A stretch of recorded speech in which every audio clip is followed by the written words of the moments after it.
C'était son premier soir à Sabi Sands, et la brousse venait juste de glisser dans 7 heures, bleu velours, entre jour et nuit. Des lanternes brillaient le long des passerelles en bois. Les insectes stridulaient. Quelque part au loin, une hyène poussa son glapissement, un rire qui montait et retombait sans jamais atteindre les yeux. Anne-Laure était assise sur la terrasse du lodge principal, une tasse de rooibos tiède entre ses 2 mains, regardant les silhouettes des knopthorns et des maroulas s'assombrir contre le ciel violacé. À sa droite, un groupe de jeunes clients faisaient défiler leurs photos sur leur téléphone, en discutant pour savoir quelle observation de Lyon avait été la plus belle. À sa gauche, un couple plus âgé murmurait en allemand à propos du dîner. Avec le rythme familier d'un long mariage, Anne-Laure n'écoutait rien de tout cela. À 62 ans, elle avait appris à traverser les foules sans jamais en faire partie. L'année passée, elle avait vécu enveloppée dans une sorte de lumière douce du deuil, depuis ce mardi ordinaire, où le cœur de son mari s'était arrêté pendant qu'il changeait une ampoule. Il avait en parlé pendant des années, de revenir un jour en Afrique, un jour, pour revoir des léopards, pour sentir à nouveau le vent et la poussière sur leur visage dans un véhicule ouvert. Un jour s'était éteint. Alors, elle était venue seule. Ses cheveux gris étaient en coupé court, pratique. Ses mains, autrefois occupées dans son petit atelier de peinture à Chambourg, n'étaient en plus tachées que de thé et de crème solaire. Dans sa valise, une pile de carnets à dessin et une trousse de crayons, mais elle n'avait pas encore trouvé le courage de les ouvrir. Le guide principal, un homme grand nommé Marc, avec un visage brûlé par le soleil et des yeux qui ne laissaient rien passer, s'appuyait sur la rambarde tout près, parlant doucement à un groupe de clients. « Et si nous avons beaucoup de chance, disait-il, nous retrouverons peut-être ces traces demain matin. »« Elle » demanda l'un des plus jeunes. « Qui est cette « elle » Marc sourit, les rides au coin des yeux se creusant. « La dame blanche » répondit-il. « Une femelle léopard, pas de ce coin 80e qui passe parfois dans notre zone de traversée. Pas albinos, ses yeux et sa peau sont normaux, justes, clairs. Son pelage a la couleur d'un vieil os. Elle est très discrète, très intelligente. Nous ne l'avons vue qu'une poignée de fois ces 5 dernières années. » Un frisson d'excitation parcourut le groupe. « Vous avez des photos ?» demanda quelqu'un. « Quelques-unes, » dit Marc, la plupart floues. Elle n'aime pas les appareils. Une autre guide, une femme nommée Tandy, au timbre doux et chantant, les rejoignit et ajouta: « Certains vieux pisteurs disent qu'elle est un bon signe, que quand elle apparaît, quelque chose d'important va se produire. » Ils rirent. L'histoire glissa dans la soirée, comme une épice, colorée, intrigante, facile à ranger parmi les légendes. Mais Anne-Laure la rangea dans ce coin, calme et attentif d'elle-même, qui avait toujours écouté plus profondément les histoires de grands félins que tout le reste. Elle avait vu un lion blanc, autrefois, dans le Kruger, 20 ans plus tôt. Le souvenir était net, la façon dont la robe pâle du jeune mâle brillait dans la lumière matinale, la façon dont il avait levé la tête vers leur véhicule, sans peur ni hâte, comme s'ils s'étaient croisés par hasard dans son couloir, et qu'il était trop poli pour le souligner. Ce jour-là, son mari lui avait serré la main si fort qu'elle avait cru que ses os allaient craquer. « Tu te rends compte qu'on voit ça ?» avait-il murmuré. Quelle probabilité! Aujourd'hui, l'histoire du léopard blanc se rangeait soigneusement à côté de ce souvenir, irréel et obstinément vivante. Cette nuit-là, dans sa tente aux parois de toile, au chant des grillons et des lions lointains, elle rêva de formes pâles glissant sans bruit dans l'herbe sombre le lendemain matin, s'ouvrit dans une brume fraîche et douce, posée bas sur la rivière. Les clients se rassemblèrent en bâillant près des véhicules, sweats zippés, doigts enroulés autour de tasses fumantes. Le ciel se striait de rose et d'or. Les oiseaux criaient depuis les cimes. Anne-Laure monta à l'arrière du véhicule de Marc, posa son sac photo à ses pieds, plus par habitude que par envie réelle de l'utiliser. « Aujourd'hui, on cherche la dame blanche », lança un jeune, mi-plaisantant. Marc sourit en tournant la clé. « On peut chercher, » dit-il. « C'est elle qui décidera si on la voit. » Ils roulèrent des heures, serpentant sur des pistes sablonneuses, s'arrêtant pour regarder un troupeau d'éléphants traverser la brousse comme des pierres mauve grises, faisant silence pour écouter l'aboiement profond d'un koudou au loin. Ils trouvèrent des traces fraîches de léopard, une femelle avec un petit, à en juger par les empreintes plus petites à côté des siennes, imprimées dans le sable humide d'un lit de rivière. Le cœur d'Anne-Laure s'accéléra. Sa main glissa machinalement vers la poche de sa veste, où elle gardait un petit galet lisse que son mari avait ramassé un jour sur un sentier du Drakensberg. Ils suivirent les traces un moment. Le pisteur juchait sur le siège, avant lisant le sable comme un livre, mais le matin se réchauffa. Le vent tourna. Les traces s'effacèrent, là où le léopard avait traversé un terrain rocailleux. « Un autre jour, » dit Marc avec philosophie. Elle nous dit non, pas aujourd'hui. Ils rentrèrent au camp pour un petit déjeuner tardif, plein de poussière, de chants d'oiseaux et de ce mélange particulier de satisfaction et de faim que donnent les heures passées dans la brousse. L'extraordinaire n'arriva pas ce jour-là. Il arriva l'après-midi, quand presque tous les autres vaquaient à des choses ordinaires. Après le déjeuner, la plupart des clients s'étaient retirés dans leurs tentes pour une sieste ou une douche. La chaleur pesait sur la réserve comme une couverture lourde, réduisant les insectes à un bourdonnement plus discret. La rivière en contrebas du lodge s'était rétrécie, en flaques brillantes, entre des bancs de sable découverts. Anne-Laure ne pouvait pas dormir. Elle était assise sur la terrasse de sa tente, un livre ouvert sur ses genoux, mais non lu, regardant deux singes vervets se disputer un coin d'ombre. Ses pensées vagabondaient, vers Hambourg, vers l'appartement blanc et silencieux, où elle n'avait pas encore rangé ses chaussures à lui, vers la vieille table métallique de son atelier, où sa dernière toile inachevée de léopard attendait encore, à moitié cruelle, à moitié magnifique, la main qui ne reviendrait plus. Elle était si profondément plongée dans ses pensées qu'elle ne remarqua pas tout de suite le changement dans l'air.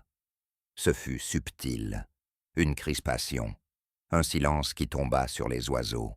Le singe le plus proche se figea, puis disparut sans bruit, ventre au sol, yeux écarquillés. Un frisson remonta le long de sa nuque. Elle posa son livre et écouta, d'abord, rien d'inhabituel, le bourdonnement des insectes, le murmure de la rivière, le craquement du bois de la terrasse qui se refroidissait.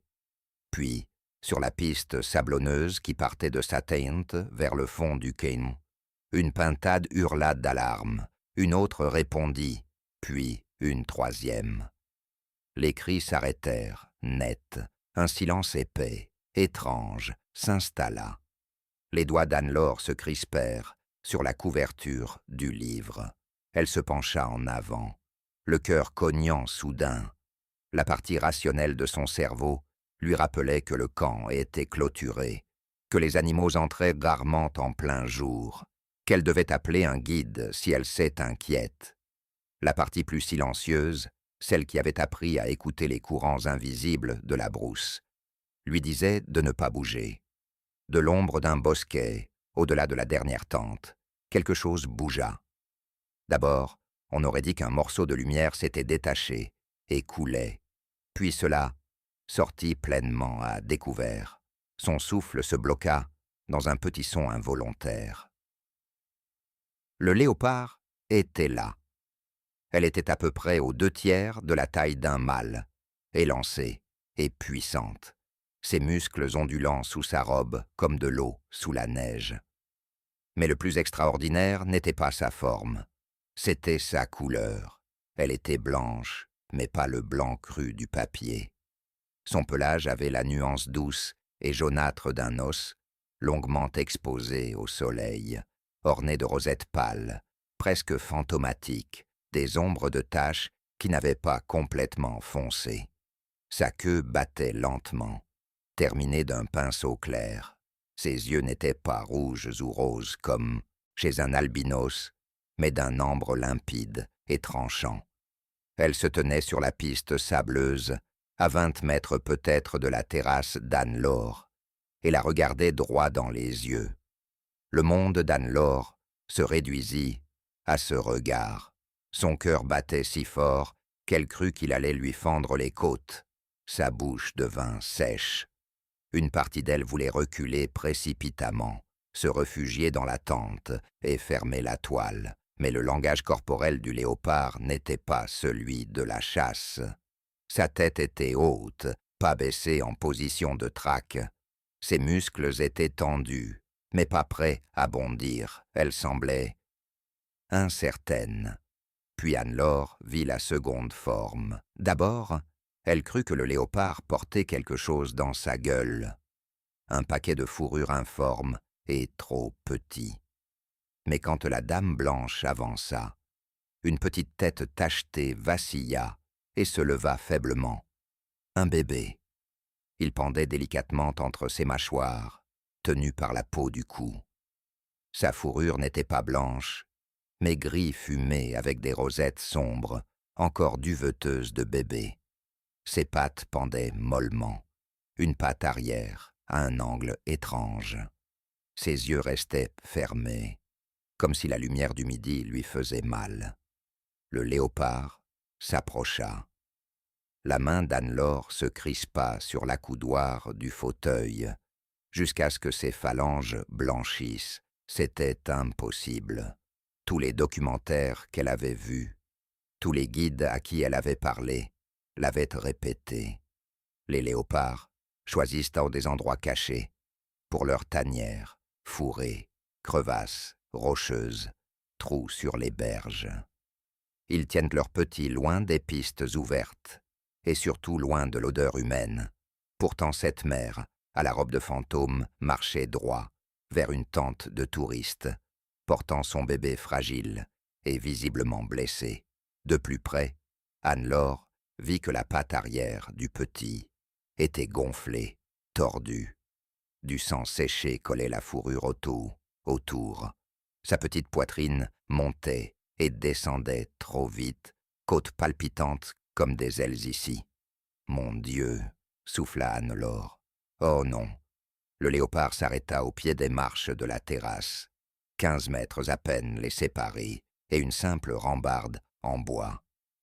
Cela ne faisait presque rien. La femelle posa délicatement le petit sur le sable. Le bébé léopard tenta de bouger, mais sa patte blessée traîna inutilement. Il laissa échapper un miaulement rauque et faible qui griffa les entrailles d'Anne-Laure. La mère recula d'un demi-pas et leva les yeux vers la femme sur la terrasse. Le monde bascula. Pendant une seconde qui s'étira comme un fil tendu, elles se regardèrent simplement. Une humaine fatiguée, aux cicatrices invisibles. Une bête sauvage à la robe rare et à l'enfant blessé.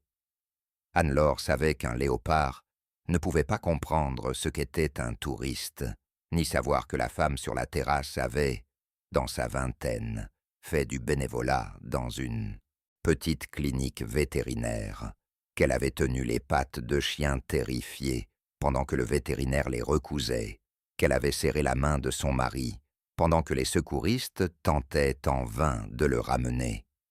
Et pourtant, dans ses yeux ambres, elle sentit passer quelque chose qui n'avait rien à voir avec la raison. Le léopard regarda une fois son petit, puis De nouveau Anne-Laure. On aurait presque dit qu'elle désignait. La gorge d'Anne-Laure se noua. Derrière elle, la porte coulissante de la tente était entr'ouverte. La radio murale était juste hors de portée, si elle se levait et s'éloignait du bord. Tout mouvement brusque maintenant, tout ce qui ressemblerait à de l'agressivité ou de la panique, pouvait déclencher l'instinct de défense du léopard. Elle se força à respirer. « D'accord », souffla-t-elle, même si personne ne pouvait l'entendre. « D'accord, je vois. » Très lentement, elle détacha une main de la coudoir et la laissa pendre le long de son corps. Elle ne se leva pas, ne se pencha pas. Elle bougea simplement un doigt après l'autre, autorisant son corps à faire autre chose que se figer. Les oreilles du léopard frémirent, suivant le mouvement. Sa queue tressaillit. Anne-Laure garda le regard doux, sans fixer. D'une voix à peine plus forte que le soupir de la rivière, elle dit « Je vais appeler quelqu'un qui peut t'aider. S'il te plaît, ne pars pas. » C'était ridicule, elle le savait, mais les mots la faisaient se sentir moins déchirée entre l'instinct et la responsabilité. D'un mouvement lent et rodé, elle avança son poids, comme si elle se tournait simplement pour attraper la table à côté d'elle. Sa main trouva le bord de la table, puis le plastique froid de la radio, laissé par le ménage, Dieu merci, après le nettoyage du matin. Les muscles du léopard se tendirent, mais elle ne bougea pas. Anne-Laure porta la radio à sa poitrine, le pouce trouvant le bouton d'appel au toucher. Sa voix, quand elle parla, fut étonnamment stable. « Tandy, » souffla-t-elle. « Tandy, tu m'entends? Parasite. » Puis, « Oui, Anne-Laure, je t'écoute. Que se passe-t-il? » « Il y a un léopard, » dit Anne-Laure, toujours doucement. « Un léopard blanc. Elle est devant ma tente, avec un petit. Le petit est blessé. » Silence. Puis la voix de la guide devint brusquement aiguë d'attention. « Dans le camp, tu es sûr? »« Oui, juste sous ma terrasse. Je la regarde en ce moment. »« Reste où tu es, » dit aussitôt Tandy. « Ne cours pas, ne descends pas. On arrive. Tu vois si le petit respire. » Les yeux d'Anne-Laure glissèrent vers le petit corps étalé sur le sable. « Oui, » souffla-t-elle, mais difficilement.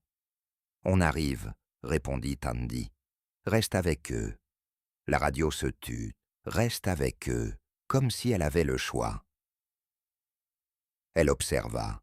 La mère léopard changeait son poids d'une patte sur l'autre, agitée, déchirée entre l'envie viscérale de reprendre son petit et de disparaître et l'étrange instinct qui l'avait poussé jusqu'au bord de cet endroit qui sentait l'humain. Le petit miaula encore, faiblement, presque sans réfléchir. Anne-Laure se pencha légèrement, coude sur les genoux, mains détendues. Sa posture s'adoucit, imitant la courbe non menaçante qu'elle avait vu les pisteurs expérimenter adopter face à des animaux nerveux. « Là, petit », murmura-t-elle, les mots en allemand, lui échappant avant qu'elle puisse les traduire.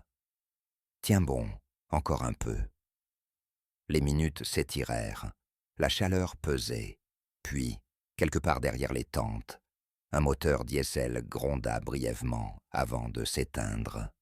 Des pas résonnèrent sur les passerelles en bois. Des voix étouffées, urgentes, maîtrisées. Tandy apparut la première, venant du chemin principal, à un rythme lent et délibéré, la radio à la ceinture et les mains basses et visibles. Derrière elle venaient Marc et un troisième ranger, fusil tenu bas, ultime recours plutôt que menace. D'un sentier latéral, courant avec l'efficacité gracieuse de quelqu'un qui pense en avançant, arriva une quatrième silhouette, une femme en pantalon kaki et chemise bleue, portant une mallette rigide. La vétérinaire, comprit Anne-Laure.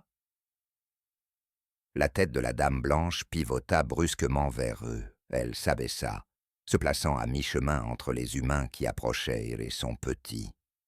Ses babines se retroussèrent sur un grondement bas qui fit courir des frissons sur les bras d'Anne-Laure. Tandy s'arrêta à plusieurs mètres, mains ouvertes. Sa voix, quand elle parla, fut incroyablement douce. « Sawubona, si, dit-elle, le salut zoulou portant une nuance plus profonde. Je te vois. Nous voyons ton bébé. Nous voulons aider, pas faire mal. » La queue du léopard fouetta l'air. Elle regarda les guides, puis Anne-Laure, puis de nouveau les guides. Impossible de ne pas y lire un calcul. La vétérinaire s'agenouilla lentement, posant sa mallette au sol. « La distance est courte, murmura-t-elle. Mais je peux endormir le petit d'ici sans la toucher.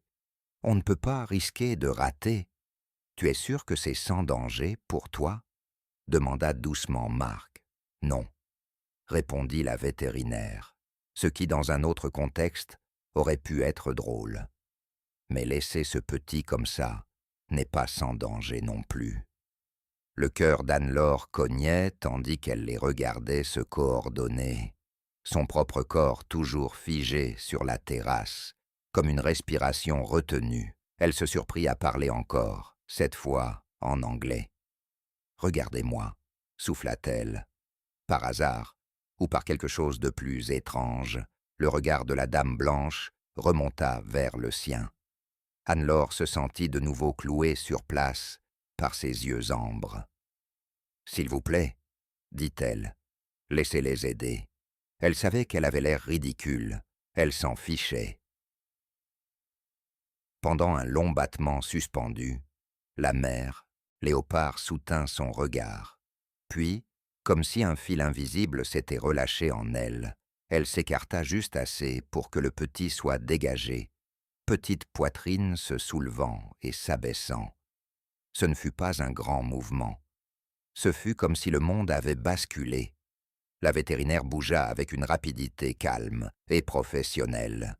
Elle leva le fusil à fléchette, visa bas, tira. Le petit « thwip » fit sursauter Anne-Laure. La fléchette atteignit l'arrière-train du petit, s'enfonçant dans le muscle avec un frisson. La mère gronda, un son plein d'alarme et de colère. Son corps se ramassa. Anne-Laure se raidit, certaine que tout allait exploser en griffes et chaos. Tandy parla par-dessus le grondement, rapide et basse. « Doucement, Sisi. Ce n'est qu'une piqûre. Regarde, ton bébé est toujours là. Il respire encore. » Le sédatif agit vite sur un corps si petit. En 2 minutes, les mouvements saccadés du petit s'apaisèrent en un soulèvement régulier de la poitrine. La tension dans ses membres se relâcha. La dame blanche arpentait en cercle serré, 3 pas à gauche, 3 pas à droite, queue fouettant, gueule ouverte sur un allaitement silencieux.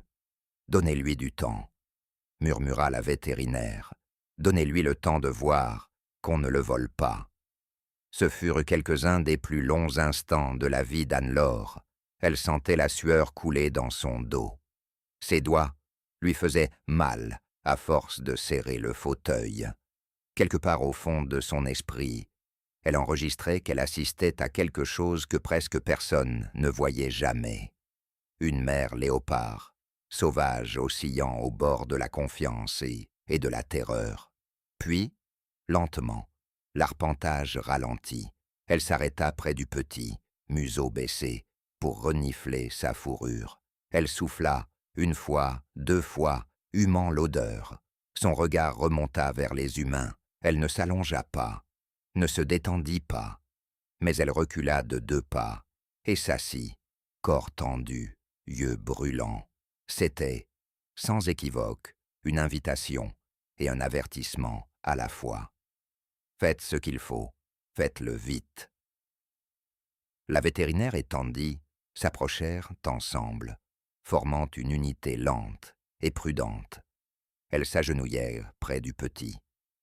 Les mains gantées de la vétérinaire bougèrent rapidement, à la fois douce et efficace, tandis qu'elle examinait la patte tordue. Anne-Laure observait leur visage. Elle vit le pli soucieux entre les sourcils de la vétérinaire, quand ses doigts suivirent la ligne de l'os. L'inspiration soudaine, quand elle trouva quelque chose qui fit retomber légèrement ses épaules de soulagement. Pas de fracture complète, peut-être, mais une mauvaise luxation et de la peau déchirée. « Que s'est-il passé ?» demanda Anne-Laure d'une voix rauque.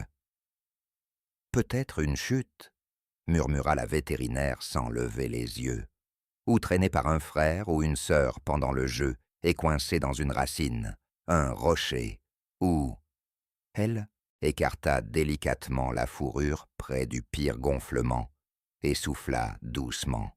« Ou un collet, du vieux fil de fer. Ça entaillait ici, regarde. » Anne-Laure vit alors une fine ligne rouillée de métal, presque invisible sous la fourrure, mordant dans la chair tendre, juste au-dessus de l'articulation.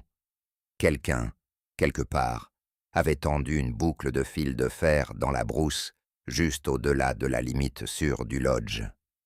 Le petit l'avait trouvé de la pire façon possible, la rage et la tristesse se mêlèrent dans sa poitrine. La vétérinaire coupa le vieux fil, mâchoire crispée. « Voilà, petit, » murmura-t-elle, « c'est fini. Maintenant, on répare le reste. » Qu'elles nettoyèrent la plaie du mieux qu'elles purent, rinçant la terre et l'infection, appliquant un antiseptique qui sentait fort, même de loin. Elles remirent délicatement l'articulation en place, le petit pop faisant tourner l'estomac d'Anne-Laure. La vétérinaire enveloppa la patte d'un bandage léger pour la stabiliser sans serrer. Pendant tout ce temps, la dame blanche resta assise. Elle grondait par moments, un grondement bas et continu, soulignant les gestes de la vétérinaire. Mais elle ne chargea pas, ne s'enfuit pas. Elle regardait. Anne-Laure sentait la force de son attention, comme une présence physique, à un moment. Alors que la vétérinaire fixait la dernière bande, le léopard tourna la tête, sans bouger le reste du corps, et la fixa de nouveau de ce regard féroce. C'était bizarre, mais cela ressemblait à une reconnaissance silencieuse, que l'humaine immobile sur la terrasse avait été la première qu'elle avait choisi d'approcher.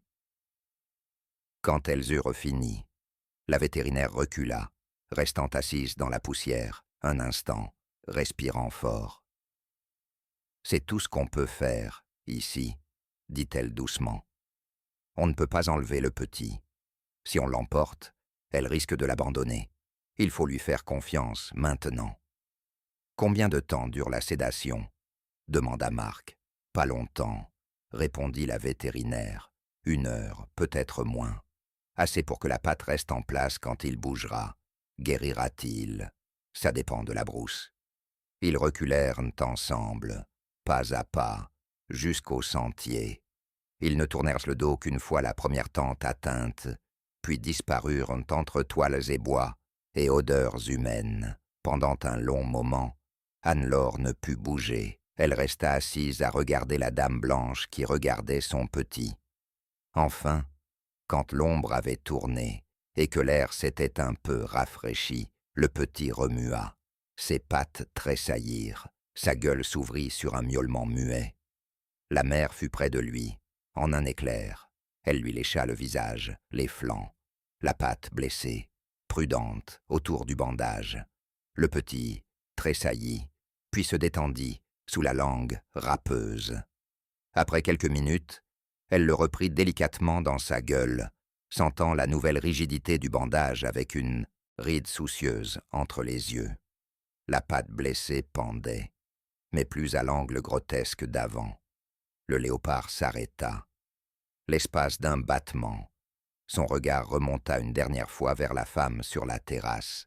Anne-Laure, sans réfléchir, leva légèrement la main, paume ouverte. Un petit geste dérisoire qui ne voulait rien dire dans le langage des léopards et tout dans celui des humains. Merci d'avoir laissé essayer. La Dame Blanche retint cette image une seconde. Puis elle tourna les talons et disparut dans les broussailles, portant son petit bandet vers le monde qui existait au-delà des clôtures, des tasses de thé et des parois de toile. Quand la dernière lueur de sa queue pâle s'évanouit, le corps d'Anne-Laure se rappela enfin qu'il avait le droit de bouger. Les tremblements commencèrent dans ses jambes et remontèrent, un frisson fin et incontrôlable. Elle pressa ses paumes contre ses cuisses, respirant fort, en toutes ces années d'amour des grands félins, peintures, documentaires, quelques safaris guidés. Elle n'avait jamais imaginé quelque chose de pareil. Cette nuit-là, la nouvelle de ce qui s'était passé se répandit dans le camp, en conversations basses et stupéfaites. Les autres clients lui demandèrent à ceux de raconter l'histoire, encore et encore, au dîner, les yeux écarquillés, la voix étouffée. « Tu as tellement de chance, » lui dit l'un d'eux, « d'avoir été choisi comme ça. Chance, le mot sonnait étrange dans sa bouche. D'un côté, oui. Quelle probabilité qu'elle, parmi tous, ce jour précis, soit seule, sur cette terrasse, quand une léoparde blanche décida d'y amener son petit blessé. De l'autre, chance, semblait trop petit pour ce qu'elle avait ressenti, le cœur au bord des lèvres, entre la terreur et le besoin farouche, impuissant, de voir cette petite vie survivre. Plus tard, seule dans sa tente, elle dessina pour la première fois depuis des mois.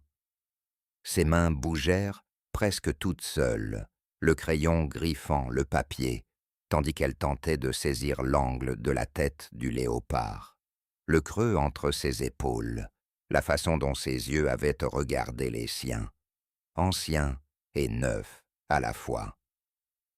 Les jours suivants, les guides cherchèrent. Ils roulèrent près de la limite où la vétérinaire pensait que le collet avait été posé.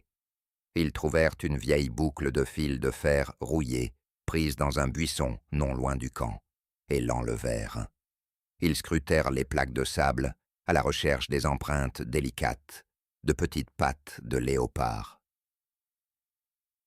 Pendant un temps, rien. Puis, 3 jours après la rencontre à la tente, Tandy trouva des traces.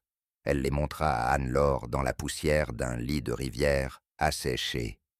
2 séries d'empreintes, une grande, une beaucoup plus petite, avançant ensemble dans le sable. Les petites étaient inégales. « Le petit boite encore, » dit doucement Tandy. « Mais il marche, pas de goutte de sang, c'est déjà ça. » Ils les aperçurent une fois au coucher du soleil. 2 formes pâles, glissant entre les bosses d'un maroula noueux et disparaissant dans une brousse plus dense. Le flanc tacheté du petit brilla brièvement quand il sauta, trébucha, se rattrapa. La mère s'arrêta assez longtemps pour regarder le véhicule où se tenait Anne-Laure, puis disparut. Ce fut assez pour convaincre la vétérinaire que la blessure pourrait guérir. Pas parfaitement, peut-être. Le petit garderait sans doute une légère raideur, une asymétrie qui le désignerait comme celui qu'on avait failli perdre, mais il vivrait. Ce fait se posa dans la poitrine d'Anne-Laure, comme une petite pierre chaude qu'elle pouvait serrer dans sa main quand le monde semblait trop fragile. Sa semaine initialement prévue au lodge devint 10 jours. « Je ne veux pas encore partir, » dit-elle à Marc, un peu gênée, quand elle demanda à prolonger. « On dirait que leur histoire n'est pas finie. » Il hocha la tête, comme si cela coulait de source. « Parfois la brousse nous demande de rester, » dit-il. « Quand on peut, il faut écouter. » Son dernier soir, ils roulèrent le long d'une crête qui dominait une vallée baignée de lumière fondue. Des girafes avançaient, comme des pinceaux lents dans un tableau à l'horizon. Un aigle pêcheur cria depuis la rivière. L'air sentait la poussière et une douceur subtile de fleurs, invisibles. Ils ne virent pas la Dame Blanche, Ils virent une hyène solitaire, trottant sur un sentier de gibier, tête basse, épaules voûtées. Un troupeau d'impalas rassemblés, nerveux, près d'un bouquet d'arbres, une famille de mangoustes rayées, pointant leur tête hors de leur terrier, comme des points d'interrogation, curieux. Ce fut assez. Quand l'obscurité tomba et que les premières étoiles apparurent, Anne-Laure sentit la douleur familière presser doucement ses côtes, un mélange de manque et de gratitude. Elle murmura, plus à la nuit qu'à quiconque, « Merci ». Elle ne savait pas vraiment à qui elle parlait, au léopard, au guide, à son mari, pour les années qu'ils avaient eues et le rêve qu'il avait enfin poussé hors de l'appartement. Quand elle reprit l'avion pour l'Allemagne, l'histoire de la léoparde blanche qui avait amené son petit dans le camp était déjà en train de devenir légende parmi le personnel. On la racontait aux nouveaux clients comme exemple de l'imprévisible et de l'extraordinaire de la brousse. On appelait parfois le félin pâle Icipho, le don. Les mois devinrent des saisons. À Hambourg, l'hiver posa son front gris sur la ville, puis se retira à contre-cœur pour laisser entrer le printemps. Dans son petit atelier, Anne-Laure termina la toile qu'elle avait abandonnée, transformant la photo ancienne à moitié peinte en quelque chose de nouveau, au contour plus doux et au pelage plus clair. Elle l'accrocha au mur, parfois, quand elle se tenait, devant avec sa tasse de café au petit matin, elle sentait de nouveau la texture rugueuse de la terrasse du lodge sous ses pieds, la caresse du soleil sur sa peau, le poids du regard d'une bête sauvage. Elle pensa souvent à y retourner. Elle n'était pas sûre de le faire. La vie, elle l'avait appris, ne respectait pas toujours nos plans. Finalement, ce ne fut pas un plan qui la ramena, mais une lettre. Elle arriva un mardi pluvieux, l'enveloppe tachée et gondolée d'avoir traversé les continents. À l'intérieur, une photo imprimée et un mot de « Tandy ». La photo montrait un arbre, un large jackalberry noueux, aux racines, comme des mains nouées serrant la terre. Allongé sur une branche basse, regardant droit dans l'objectif avec un dédain paresseux, une léoparde blanche. Tout contre elle, un jeune presque adulte aux rosettes fumées et à la démarche très légèrement inégale, comme si une patte gardait le souvenir d'une ancienne blessure. Au pied de l'arbre, regardant en l'air, deux formes plus petites, des bébés, minuscules, yeux écarquillés, taches encore floues, corps à moitié cachés par l'ombre, dans le mot. Tandy avait écrit, elle a réussi, et elle a d'autres bébés maintenant. L'un des nouveaux est pâle comme elle. Nous avons pensé que tu voudrais savoir. Reviens les voir si tu peux. Ils passent parfois près du camp. On dirait qu'ils se souviennent, Anne-Laure réserva son vol le lendemain. Cette fois, quand elle atterrit sur la petite piste près de la réserve et respira à nouveau ce mélange de poussière, de chaleur et de résine végétale, sa poitrine se remplit non pas de douleur brute, mais d'une attente joyeuse. Elle était plus âgée. Le vol avait fait protester ses articulations. Ses cheveux comptaient plus d'argent que de gris. Mais quand le véhicule du lodge rebondit sur la piste familière, quand la brousse se déplia autour d'elle en couches de verre et d'or, elle se sentit plus vivante que depuis des mois. Le personnel l'accueillit comme une tante qui revient pour une réunion de famille. « Tu es revenu », dit Marc en souriant. « Bien, la dame blanche te réclamait. » Il plaisantait, bien sûr, n'est-ce pas? Les 2 premiers jours passèrent en un tourbillon d'observations qui aurait rendu n'importe quel autre client hystérique de joie. Lion sur un buffle tué, maman rhinocéros et son petit au point d'eau. Une tour de girafe se faufilant entre les épineux. Mais au fond de l'esprit d'Anne-Laure, il y avait toujours le léopard pâle. La partie incroyable de son histoire n'arriva pas pendant un game drive cependant. Elle arriva, encore une fois, au bord de l'ordinaire. Le troisième après-midi, la chaleur était brutale. Même le vent semblait fatigué. La plupart des clients faisèrent la sieste, bercés par les ventilos et les ventres pleins. Anne-Laure ne le pouvait pas. Elle était de nouveau assise sur la terrasse de sa tente, un carnet à dessin, ouvert sur les genoux, essayant de saisir la ligne d'une colline lointaine sur le ciel délavé. La sueur perlait à ses tempes, une mouche bourdonnait près de son oreille. Elle la chassa. Du coin de l'œil, elle vit du mouvement. Son crayon s'immobilisa. Sur la même piste sablonneuse qu'autrefois, sortant presque du même bosquet, une forme pâle entra dans la lumière. Le temps se plia. La dame blanche avait vieilli. De nouvelles cicatrices discrètes couraient sur son flanc. Ses muscles étaient un peu plus pleins, ses mouvements juste un peu plus lents, avec le poids des saisons. Mais son pelage gardait cette nuance impossible d'ose. Ses yeux, ce même ambre clair et perçant, elle marchait sur la piste, avec l'aisance souveraine d'un animal qui connaissait chaque racine et chaque creux.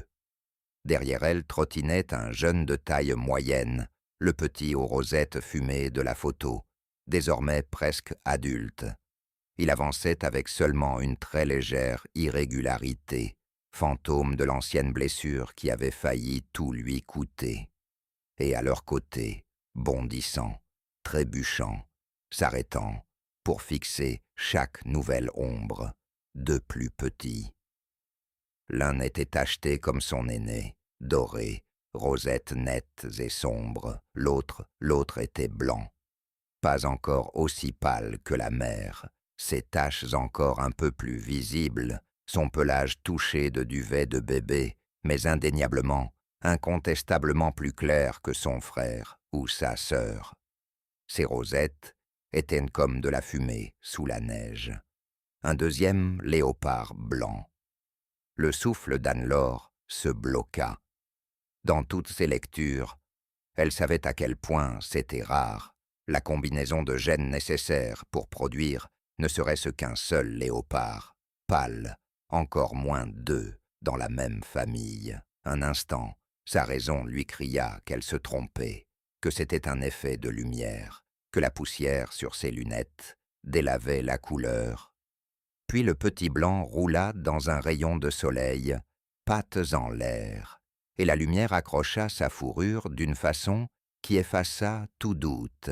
C'était comme voir un morceau vivant de son ancienne toile prendre vie. La mère léopard marcha droit vers la tente. Les mains d'Anne-Laure se mirent à trembler, le crayon glissant sur le papier. « Encore, souffla-t-elle, tu recommences. » Cette fois, aucun petit blessé ne pendait dans sa gueule. Les trois jeunes avançaient sur leurs propres pattes, filant entre ses jambes, se bousculant, s'arrêtant parfois pour renifler des odeurs invisibles. Elle arriva au pied des marches de la terrasse et s'arrêta. Elle leva la tête. Son regard croisa celui d'Anne-Laure avec la même intensité indéchiffrable. Mais cette fois, il n'y avait pas de désespoir dedans. C'était, Anne-Laure chercha le mot, comme une présentation. Le jeune tacheté plus âgé, celui qu'on avait autrefois bandé près de la tente, s'arrêta et leva aussi la tête, penché de curiosité. La patte jadis bendée était devenue un membre solide, la cicatrice du collet cachée sous la fourrure. Les deux plus petits se rentrèrent dedans, puis repérèrent l'humaine sur la terrasse et se figèrent.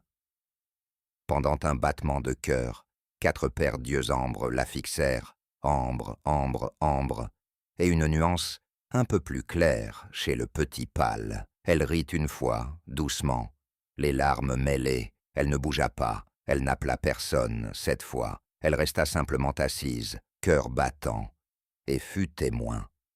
La dame blanche resta là quelques longues respirations. Elle ne posa pas ses petits comme autrefois. Elle les garda près de ses pattes, cercle vivant de fourrure tachetée et pâle. Puis elle fit quelque chose qui, plus tard, quand Anne-Laure essaya de l'expliquer à ses amis à Hambourg, lui coupa les mots. Elle baissa brièvement la tête dans un hochement net et sans équivoque. Ce fut subtil. Un léger pli du menton, un abaissement des paupières. Pour n'importe qui d'autre, cela aurait pu ressembler à un simple réajustement de poids. Pour Anne-Laure, qui gardait encore en mémoire cette même tête inclinée, des années plus tôt près de son petit blessé, cela ferma une boucle, un écho, un merci, dans un langage de posture et de présence, plutôt que de syllabes. Le jeune tacheté frôla l'épaule de sa mère, puis fit quelques pas, hardi vers la terrasse, museau levé pour capter l'odeur humaine. Le petit tacheté plus jeune suivit, queue dressée de curiosité. Le petit blanc resta collé à la patte, avant de sa mère, jetant un œil avec de grands yeux. « Ça ne fait rien, » souffla Anne-Laure, la voix douce et épaisse. « Prends ton temps. » Ils restèrent ainsi une minute, peut-être deux. Puis, comme si une minuterie intérieure avait sonné, la mère léoparde fouetta la queue et tourna les talons. Les petits pivotèrent avec elle, formant une troupe désordonnée et bondissante, tandis qu'ils repartaient vers la sécurité de la brousse plus dense derrière les tentes. La dernière chose qu'Anne-Laure vit fut l'éclair pâle de la queue du plus jeune, qui poursuivait, une feuille volante, sautait, ratait et galopait derrière ses frères et sœurs avec un piaulement indigné. Quand ils furent partis, elle se rendit compte qu'elle pleurait, pas les sanglots déchirants qu'il avait secoués les premiers mois après la mort de son mari. C'étaient des larmes plus calmes, plus étonnées, coulant sur ses joues, comme si un nœud serré en elle s'était enfin dénoué. Elle les essuya du dos de la main, riant doucement. Plus tard, quand elle montra au guide ses croquis rapides et tremblés de ce qu'elle avait vu, quand ils confirmèrent par des traces et des aperçus lointains la mer Blanche, la fille presque adulte aux rosettes fumées et à la très légère boiterie, les deux nouveaux petits, l'un pâle, l'un doré. Ils secouèrent la tête, incrédules. « Tu sais à quel point c'est rare, » dit Marc, en passant le pouce sur une photo qu'il avait réussi à prendre depuis un véhicule quelques jours plus tard. Comme se faire frapper 2 fois par la foudre au même endroit. Peut-être qu'il y a une raison pour qu'elle les amène d'ici, dit doucement Tandy. Peut-être qu'elle se souvient que c'est là que sa première petite a cessé d'avoir mal. Anne-Laure ne prétendait pas savoir. Elle savait seulement ce qu'elle avait ressenti, les 2 fois, la première, brute, terrifiant, l'air saturé de possibilités de mort et du poids d'un pari désespéré de mère, la seconde, plus calme, pas moins extraordinaire, l'air vibrant de chaleur et de la vision douce, incroyable, de 3 jeunes léopards, l'un portant la mémoire d'une blessure, l'un portant le miracle d'une robe rare, tous vivants, là où leur mère avait autrefois déposé un petit brisé au pied d'une humaine. Dans les années qui suivirent, à mesure que l'histoire se répandait et prenait vie propre, on lui posa la question, parfois après une conférence dans une petite galerie où elle exposait ses toiles, parfois autour d'un café, en voyant une reproduction de la famille de léopards blancs dans un magazine, ce que cela avait voulu dire. « Tu crois vraiment qu'elle t'a amené le petit pour que tu l'aides? Tu crois qu'elle se souvenait de toi en revenant avec les nouveaux ?» Anne-Laure souriait, les rides au coin des yeux se creusant. « Je ne sais pas ce qu'elle pensait, » répondait-elle honnêtement. « Je sais seulement ce qu'elle a fait. Elle est venue, elle est restée, elle nous a laissé approcher son bébé. Et ensuite, quand ce bébé a grandi et qu'elle en a eu d'autres, elle a choisi de passer au même endroit quand j'y étais encore. Ce n'est pas incroyable, disait-il.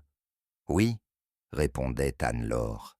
Et non, Elle en était venue à croire, dans l'espace tranquille que le deuil et les léopards avaient creusé en elle, que le monde était rempli de choses incroyables de ce genre.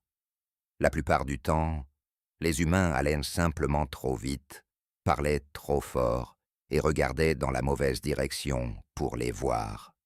Les matins calmes, de retour à Hambourg, quand elle se tenait dans son atelier un pinceau à la main et une toile éclairée par la lumière faible du nord, elle fermait parfois les yeux et sentait, rien qu'un instant, la poussière et la chaleur de Sabi Sands.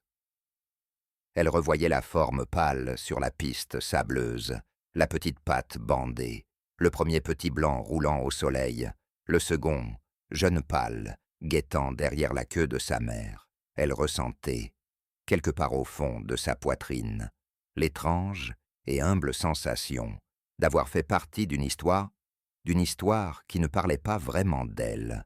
C'était l'histoire d'une léoparde blanche qui avait fait 2 choix impossibles. Amener son bébé brisé dans le monde des humains pour qu'on l'aide, et plus tard, ramener l'avenir de ce bébé au même endroit, comme pour dire « Regarde ce qui a survécu, regarde ce que tu as rendu possible dans la grande tapisserie continue de vie, de mort et de hasard dans la nature sauvage. » C'était le genre de petit miracle qui ne faisait presque jamais la une des journaux. Mais pour la femme sur la terrasse, pour les rangers qui se tenaient à ses côtés, et pour les félins pâles qui se mouvaient comme clairs de lune dans un monde d'ombre, c'était tout.